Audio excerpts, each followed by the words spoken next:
Hello everyone and welcome back to Cutting Edge Action. In this video, I'm going to be taking a look at the Hogue Deka Sub-Zero. This isn't really going to be a review.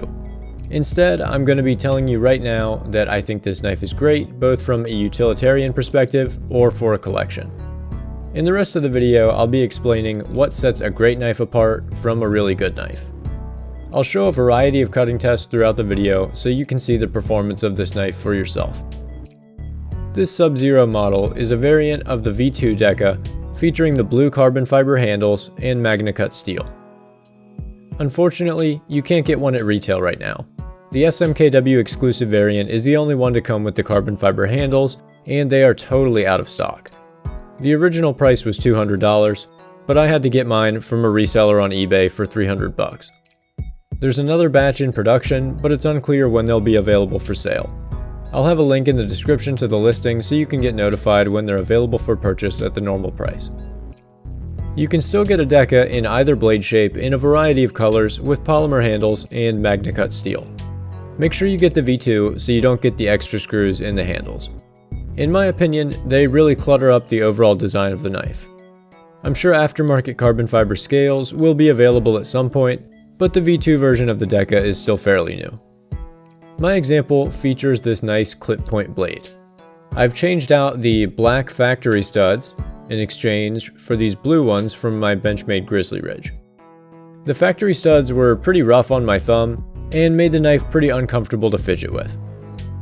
The smoother studs are easier on my thumb, and the bright blue adds a little bit of color to the otherwise totally plain blade. The coating used here is Cerakote, and it's held up pretty well for my use so far.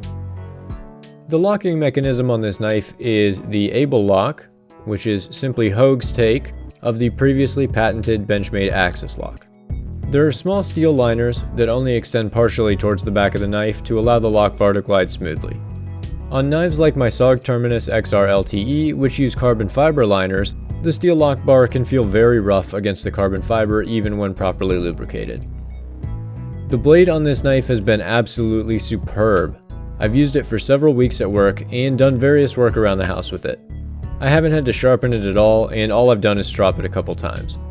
Even after some pretty serious wood cutting, which I'll show you right now, the MagnaCut is still able to slice right through phone book paper with ease. The combination of the advanced metallurgy of MagnaCut and an excellent heat treatment from Hogue has created a perfect balance here. The edge is ridiculously sharp, straight out of the box, and will stay that sharp for a long time. There's a small jimped section on the spine of the blade to allow you to choke up on the knife for extra control. Fit and finish is another strong point on this knife, as you can see. Everything fits together really well, and the knife feels like a solid object when you're holding it, whether it's open or closed. The carbon fiber is very smooth to the touch and is curved and beveled real nicely to give you a great grip.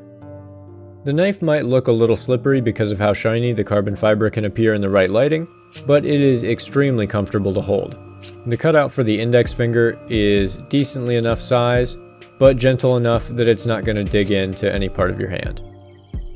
The only real issue I have with this knife is the exact same issue I had with the last knife I reviewed. The pocket clip doesn't match the build standards of the rest of the knife at all, unfortunately. Just a few days after I got the knife, the pocket clip was getting loose and was barely holding on to my thinner pants. To add complexity to this problem, the bushings Hogue used to attach the pocket clip have a reputation for being unreliable. You can find several people in reviews and on forums who required warranty service after trying to remove the pocket clip and having the bushings rotate inside the handles while the screws were still threaded. For a knife at this price point, I'm quite disappointed that this is a problem. For fear that I'll have to send my knife away for service, I haven't even attempted to change out the pocket clip yet. I might get annoyed enough at some point to give it a try, but that hasn't happened just yet. All of the parts of this knife, excluding the pocket clip, come together to form something so much more than the sum of its parts. The blue highlights in the handles, combined with the Cerakoted blade, make the knife very striking to look at, whether it's closed or open. The action is extremely buttery smooth, and the blade locks into either position with some nice satisfying feedback. The MagnaCut blade here is probably the best blade I have, period. It has gone well above my expectations for everything I've attempted to do with it. I've used this knife for cutting down cardboard, stripping wire, cutting small sections of drywall, and basic gardening tasks. Seeing the knife cut through phone book paper like butter after doing all that truly surprised me. I don't think my M390 bug out or my ZT-0460 Ti in 20CV would be able to do the same. I think MagnaCut is truly a step above a lot of these other premium steels that we're seeing now. Before getting this knife and carrying it for several weeks to review it, I was getting skeptical about some of the claims associated with certain steels. I'm sure Hogue's heat treatment has played a big part, but the performance I'm getting from this MagnaCut compared to any other steel types I have just can't be ignored. If you're looking for a new EDC, the Deka V2 in MagnaCut should definitely be on your list. It's only a few dollars more than the standard S30V bug out, and it punches at knives that cost literally $100 more. Thanks for watching, everyone. I've spent a whole bunch of time shooting, writing, and editing for this video, and I hope it shows in the finished product. I'm trying to make better videos each time I upload.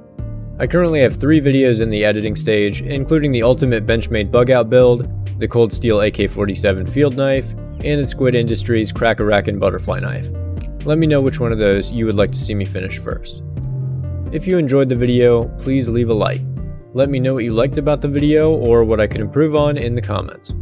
Get subscribed and hit the bell if you'd like to get notified about future videos from me.